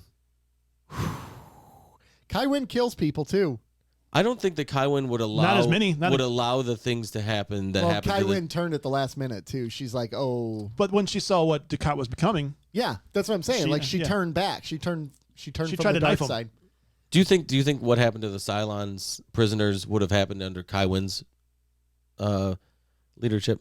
Yes. If they were Cardassians, maybe. She straight up had orders to have people killed. We established this last week. Killing is different than torturing. Yes, you're right. I'm sorry. Sorry, Joe. Sorry. Oh, he said sorry. Apology accepted. And you are we right. We did see Starbuck interact with Cylon prisoners before, and she did interrogation. She did very, very... She beat the crap out of him. Physical interrogation. She waterboarded him. But there were lines. It was. And as they went along, she stopped doing that stuff, yes. too. Once she started to realize he was, had emotions and feelings. Right. Because she... And then Rosalind comes in and says, airlock the bitch. I know. Yeah. Rosalind's straight straight gangsta, man. Yeah. Which again... Airlock him. Kill Cain. Yeah. I like what Dama said. What's gotten into you? Like, that's a nice reversal of the roles. Like, normally he's the hawkish war figure, and she's the one being like, whoa, let's not fight. Well, and she's like, she knows kill him. The needs of the mini outweigh the needs of Cain. Okay. Yeah. Do you think that because of her diagnosis and her potential very short lifespan ahead, she's more protective? She's just green lighting every thought that she has. Yeah. Like it's green light thinking. She probably would have thought this before. Like, man, we should probably assassinate Cain. Nah, we can't do that because she's thinking like, I have a political career. I have this. She's gonna die. Be like, you know what you got to do? You got to kill this bitch. Well, and I think you're right in a sense because to me it's like her trying to wrap up these loose ends before she dies. She wants to make sure the fleet is protected, and the fleet in her mind is not safe with Cain in command. It's safe with Adama, but not her. So kill her before I die because I want to make sure you're safe. I don't want any loose ends when I die. Sometimes I don't even think it's that. I think it's like that's their problem. I'll be dead. Just kill her and deal with it later. I don't think Rosalind works that way. No. Though. That's how I would be. Like, she's such a sweetheart. I'm on my way out. Can you just kill her and like half the crew? What's the deal with the Bay Stars being so easy to take down, though? That was surprising. So 2 Battlestars against 2 Bay Stars, the Battlestars get absolutely destroyed, or the Bay Stars get destroyed. Yeah, pretty easily. Like, there's no damage to the Battlestars. Now, is this partially because the whole plan that Starbuck had made, like, we're going to basically jump in and they're not going to be expecting us? Because remember the last episode? Because they didn't show the initial battle. They just jumped right into it, which was an interesting choice. I was kind of okay with it. But the whole point was they were going to pretend like they were leaving part of the fleet, and then the Cylons were going to go in to wipe it up. So then the Battlestars jumped in right behind it and started attacking. So it was maybe the element of surprise got them. I think there's probably some of that. What is the functionality of those base ships more offensive or more just Like carriers. functional? We haven't really seen yet either way. They looked intimidating, Yeah. right? They do, but And in they the might past, not, the they might not Battlestar- be built for the capabilities of defending or going on the offensive. But like, keep in mind that one episode where Boomer ends up going back with the nuclear bomb. They didn't jump in because they couldn't take them. Yeah.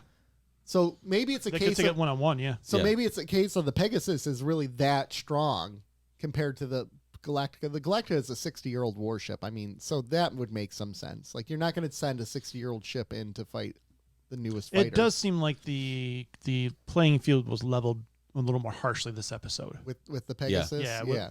With the ability of both of them to take out base Yeah. stars or whatever they're called. Well, I think Yeah. I think both Adama and Cain realize that their survival is the odds of survival for everybody is significantly stronger together than it is if you're trying to fight off one real enemy and one perceived enemy. Mm-hmm. You know what I mean? Yeah. Trying to fight a war with the Cylons and a civil war at the same time. That's you're just setting both the Pegasus and both crews up for fighting two wars, which they're not gonna, it's not gonna serve anybody. The resurrection ship looked cool as hell. Yeah, it was. It did look pretty It looked like a badass. temple. Yeah, Yeah. it did. It did. And it was kind of cool how you could see the bodies suspended in animation Mhm. outside of the ship. Yeah. So it'd be interesting now what how this changes the game for the Cylons, I guess. It was interesting how Gina knows right away when it's destroyed. Yeah. Like the flip switches and she's like, I can die now. I think she even says that, right? Or Yeah, she does say that. Kill me. kill me. Yeah. So how Kill me. do we where do we go from here? I know Like- where we go and I'm excited. I know, but like I'm so excited. There's some really bad episodes coming up in the near future though, like worse episodes of the series. So, But- we'll see. Kind of like You Move know- Along Home. Kind of. Baltar, like where's he going? Baltar's story is interesting here, right? It like, is. Is what he did a bad thing? Baltar's always looking out for his own self-interest. He's in love with Gina now. Is him letting her go is because he's in love with her, or is him letting him go because he knows she's gonna go kill Cain, and that's what they need? I don't think that was. Like, does that occur to him? I think it's more he's in love with her. He's blinded by his love. Yeah, because he's all about him, and if he's in love He's with the something, needs of the Baltar outweigh the needs of the Baltar outweigh the needs of the any. of Well, every. And that's the thing. Even in his love for her, like, he's still lying to her. Like, he tells her the exact story that number 6 told him about Right. the pyramid Yeah. games. And I thought that was pretty good scene though too, because for it's always been number 6 manipulating him. Right. Now No, here it is turning it up on her, and I dug that scene. Good, she deserves it. Y'all gonna miss her red dress though. She did deserve it though. Yeah, she did. I mean, she's messed with this poor guy's head. I agree. I did say poor guy. I mean, he is kind of a poor guy. You think about it. No, like, I have no yes, sympathy. he I have is. no sympathy for him. The dude was manipulated and, Yeah. and twisted, and now he's seeing this person in his head. Yeah, I feel bad for him. I don't. I hope he chokes his own stomach bile. If he saw a phone on the ground, he would not threaten to punch a child. He would give it back. I'm pretty sure. Listen, I would. Peyton's 12. He's not 5. If he was 5, I would let that guy go. do what you got to do, You gotta man. do what you got to do. He's 5. Do what you got to do. Final thing that I want to talk about, and I sent it to you guys. It made me emotional. Was that final scene with Adama? I'm not gonna lie. And My, Rosalind. my response going, "Am I watching the right episode?" was 100% like honest. I'm like, I didn't get any like From that Well, scene? that's a crybaby. No, I didn't get that at all. Just like I wasn't. There was no emotion for me. I'm like, Oh, did I thought that miss was- something? I thought that was such a powerful scene, like him leaning over to kiss her It and was nice. realizing that she's dying. I just and- had the old Billy thought. well, yeah, that affects you too. I don't know. It was emotional, but I didn't cry. But it was very heartwarming. And that was unplanned, by the way. It was not in the script. The kiss. Her reaction. consensual? Her reaction. Edward James there almost was just is trying to get genuine. some. It says that.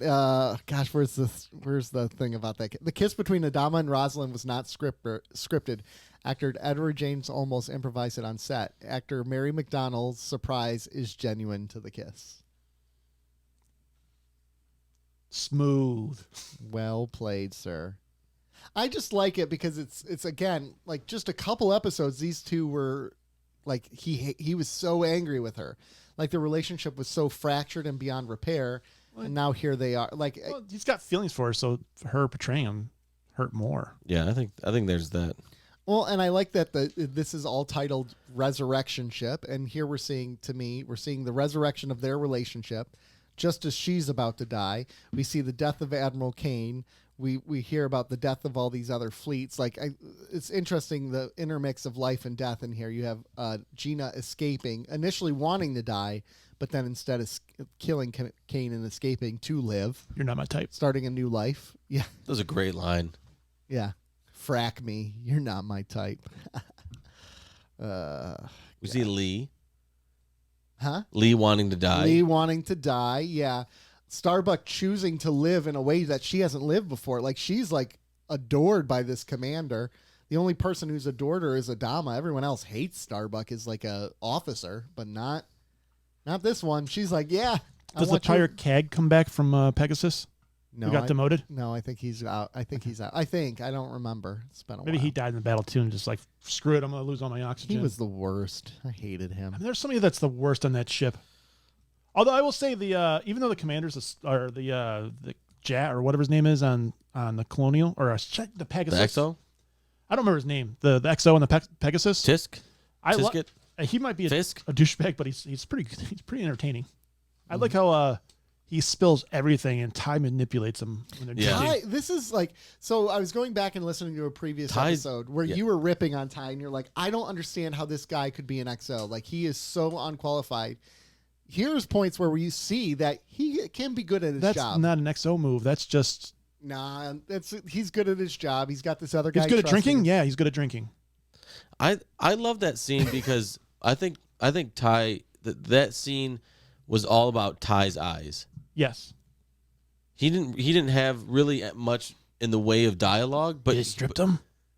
Yeah, but like his reaction in his eyes and his face said everything. It's interesting that Fisk keeps talking, but he must have just got him that drunk where Fisk isn't reading Ty well here, where Ty's mortified. I know. Yeah. I was like how Ty's could you not see his face? Yeah, Ty is like, everything that Ty is saying should be screaming to you, Fisk, stop talking about this, stop. And he just keeps on going, and then we killed the families. And it was a great day. He was just so kind of cavalier about the whole thing.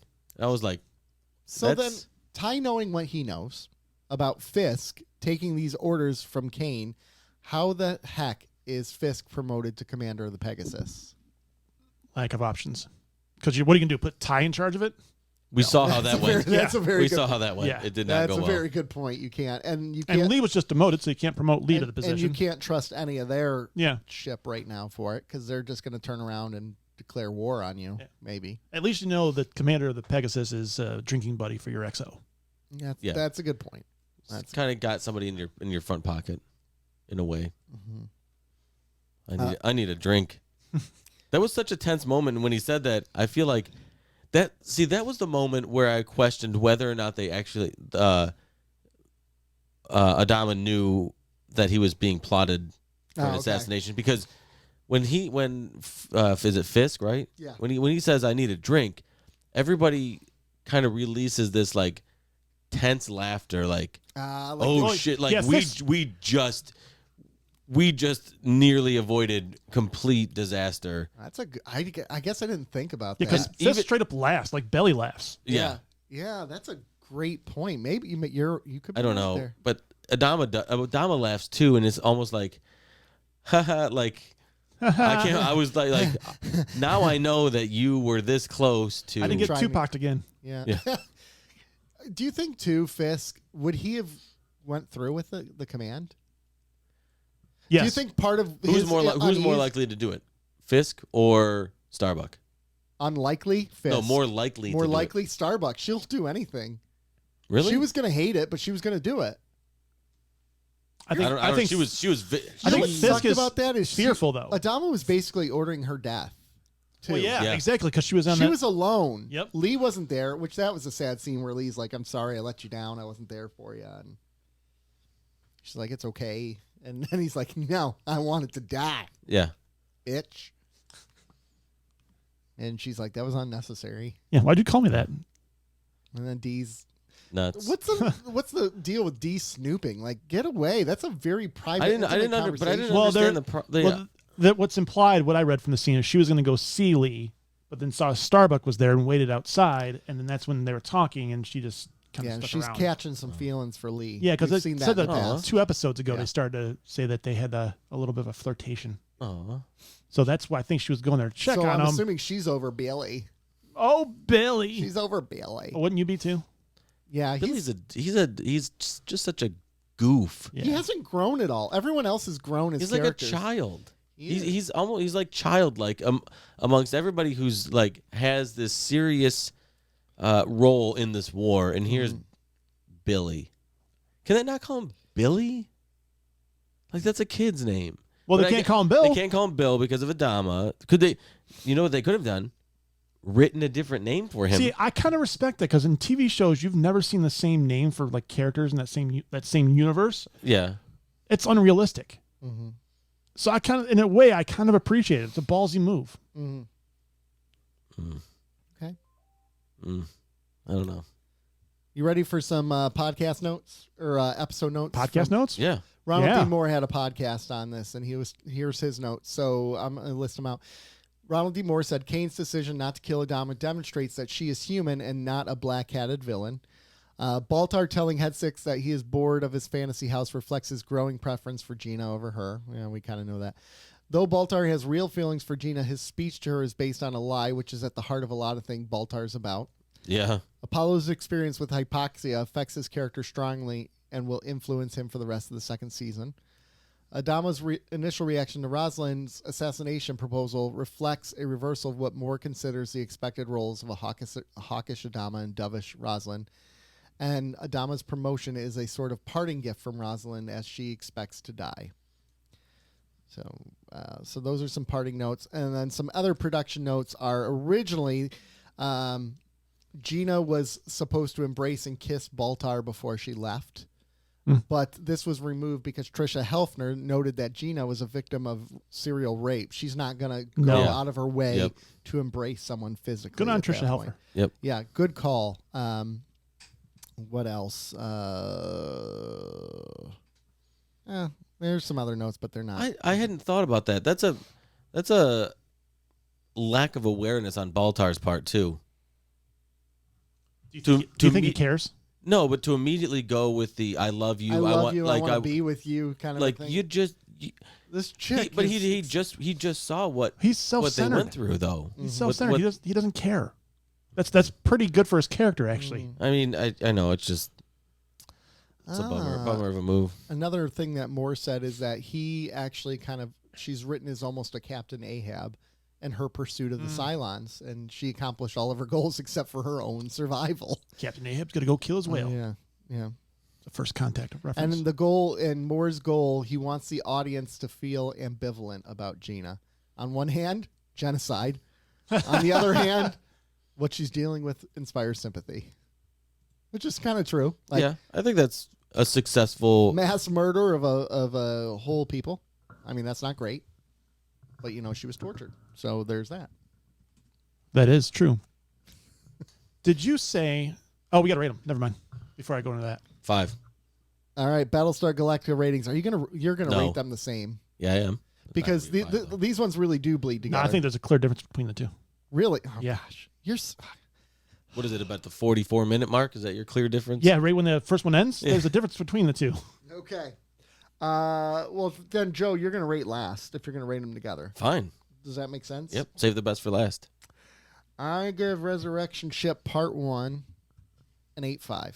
Okay. Rob, what do you give Part 1? Part 1, see, this is where I've been following with Battlestar Galactica the past 5 episodes. Do I want to keep watching? No, it's not even that necessarily. It's what am I rating this? Because I go 2 different ways with it a lot of the time right now, where I'm like, there are things I like, there are things where I'm like, I don't know. Yeah. And I'm to the point where I want to like it more than I am. Yeah. Which is weird. Yeah. So Part 1, as much as there are things in it I liked, and actually it gets bumped up a notch because of what we talked about. Yeah. I'm giving it a 6.5. Okay. It is interesting. It does feel like That's harsh. You're going through like a battle here. It feels like you're going out of your way to hate it. Not at all. Yeah. I know, I'm but going, it feels like that. Oh, he is. I'm going in my way to try to like it more than I actually am. No, I disagree. It's with a that. weird battle that you're going through in your soul. I can feel it. Resurrection Ship Part 2, I give that a solid 9. I like that episode. 8.5 for me for 2. 5. So that was that much of a difference between the two. Yeah, I think it carried some of the stories better. So as a whole, it's a 7.5. Yeah, give or take. Okay. Well, yeah, actually average. And I will say, if you go by IMDb, the second episode is rated higher than the first. So, all right, Joseph. So I'm going to rate them both the same because it's to me it is one. Now there were, Lee's storyline left me wishing they had kind of fleshed it out a little more. There were some things. Yeah, that hurt for me. Yeah. There were some things that deducted it on the whole. I did think that the second half was a little stronger than the first. It was, yeah. But as a whole, as an entire arc, I'm going to give it an 8.5. 8.5. All right. If I were to break them up, I would probably go 8 and 9. Yeah. Yeah, that makes sense. But 8.5 for everything, I think. I mean, overall, our season averages, Joe, are tied. 767. Rob, you're 696. This was all intentional, wasn't it? To give Not the at all. ratings you were giving. I actually did the math before we got here. You sat there for hours. For no reason, I'm going to give this a 6.38. Yeah. Nick, just for S&Gs, can you tell me what my season is? Make sure that 8 is repeating, though. It Yes. has to be a repeating. 8. If you're a Friends fan, you would say 7. 7. Oh, that is a good episode. That is a great episode. 7. That's such a. I'm not a big Friends fan, but that's a great scene. Yes, it is. A 1 2, a 1 2, a 1 2 5, Yeah. 1 2 5 4, 1 2. 7. That's great. Oh, that's so well done. That's so well done. Do Rob, we? I'm sad that you're fighting it so much. I'm sad. Well, it's not. I'm not fighting it the way you think I am, though. I'm fighting it the opposite way you think I'm thinking. I know. I disagree. I think he's fighting. I think he's That's all like a ruse. I think deep down he's like, this is so much better than Deep Space Nine. No, but I can't let him believe it. I've watched the episodes twice the past few weeks to try to go, okay, what am I missing? Yeah. And so I go watch it again, and I'm like, what am I missing? Just like anything else, art is subjective, right? Absolutely. And it's going to affect people differently. Now, Quark and I will. I'll be one of the first to give Rob a hard time. I will not call this art, though. I'm not calling Battlestar Galactica art. I think I was going to say anything that, like, Seinfeld is art. Like, Seinfeld is art. Scrub is art. Like, it's all right. it's subjective. Have you seen? You lost me at Scrubs is art. Have you seen art at the DIA, Detroit Institute of Arts? Unfortunately, that's art too. Scrubs is elementary school, like finger painting art. Painting. Blasting. My point being, it's all subjective, right? Like, yes, it affects people in different ways for different reasons. I think one of the reasons why you have, like, going back to DS9, why you have such a deep love for it is you grew up with it and you loved it. That probably helps. Growing up, and some of those episodes hit you really emotionally. Well, because of life circumstances. Yeah, exactly. That kind of. And I love Deep Space Nine too, but to me personally, I like Battlestar Galactica better. It's not saying DS9 isn't great. It's great. Well, yeah, you can right now, and you would be the opposite, obviously. Yeah, my favorite show of all anything time is DS9. Yeah, exactly. It's all a matter of preference, right? But there is a move along home style episode coming up here really soon. In fact, actually next week, it is the worst rated episode of the entire series we get to watch next week. Well, don't. Thanks for the spoiler. Well, not spoiler. We did that with Move Along Home. But I'm setting the expectations. Yeah, the bias. You're I'm putting the bias in our head already. But I disagree because I think it's one of the best. Just stop. I actually don't remember this episode too much. Lies. So next week we have Epiphanies. This is one of the worst. I actually don't remember. Yeah. You know what? I don't remember it at all. I said one of the worst episodes as rated by IMDb. I am douchebag. Yeah, I am defensive. So next Okay. week we have Epiphanies to watch and Black Market. Those are our 2 episodes. Yeah, which one it is? Is Quark in Black Market? I was going to ask. Wouldn't that be amazing? We just had Ensign Rowe. Crossover. Armin Shimmerman. Just comes in. They go to some planet. We do have Nana Visitor coming up in BSG as well. I know. I heard. Really? Yeah. Yeah. Get her on the show. Let's do it. She has a really great arc. Oh, she's on more than one episode? No. Friend of the show, did not visit. She was episode 40 for us, wasn't it? When she was on our show? She was early in the show, yeah. I can give you an answer to that. Do you want her word burglar was 40. I can give you an answer to that. Or Muck. I think Muck was 40. Because they were right around the same area. Yeah. Oh, where is Nana? Where's Bergie? Nana. Let's say She was episode 40. Nana was. Nailed it. You're pulling a Joe. I know. The Muck was 35, which means Word Burglar was after Nana. Well, we filmed him first, and then we released it later because He was episode 49. Yeah, because we were trying to correspond with the release of his. Yes. Yep. So, gentlemen, we've made it through, I think, one of the best arcs of the show, that 3-parter. I think that's a great arc. That would be a good, last week we talked about arcs to make people watch to see if it would be a good show. That would be it for me. Solid. Did you say we have a TikTok now? Well, we're about to have a TikTok. Okay. I'm working on it. I'm trying to make it. I'm trying to get it up there, but some of those clips that we release would be good. But we could do some fun TikToks in here too. Yeah, we could. Just for fun. So we're gonna have a TikTok soon, folks. Yes, right.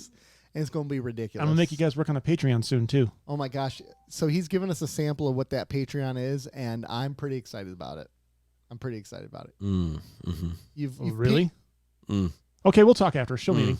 you've piqued my interest. Myself. That was the goal. Yeah, you've piqued. I'm very interested. I will say the title sequence was exactly what I wanted it to be. I'm very impressed. I am surprised with myself, to be honest with you. Because we talked about it and we fleshed the idea out in our heads, and I said, this is what I want it to look like. And it was exactly that. Yeah, it was good. I was surprised. Very surprised. So well done, sir. Patreon. Be prepared. But yeah, I mean, that'll be released on Patreon. It will be released on Patreon. And we have the $2, $5, and $10 tiers. So sign up for those. And we just had a meet and greet last week. So join up. 2 hours. 2 hours of a meet and greet. And it was fun. And we could have went much longer. Hey, Patreons. I should just show my dad Top Pod and Toy Time with Joe. And you're grounded. I'm grounded. Yeah, that makes sense. But yeah, go on the Patreon. Follow us at Cardassians Pod on Twitter for bi-monthly releases of tweets from Joe. You will get every third episode. Facebook as well, YouTube, Instagram is keeping_up_Cardassians. So follow us there. Call us 734-494-0980. Excellent. Text us there too. Yeah, text us. So folks, it's been awesome keeping up with you. Join us next week for Epiphanies and Black Market. We will see you soon. Bye.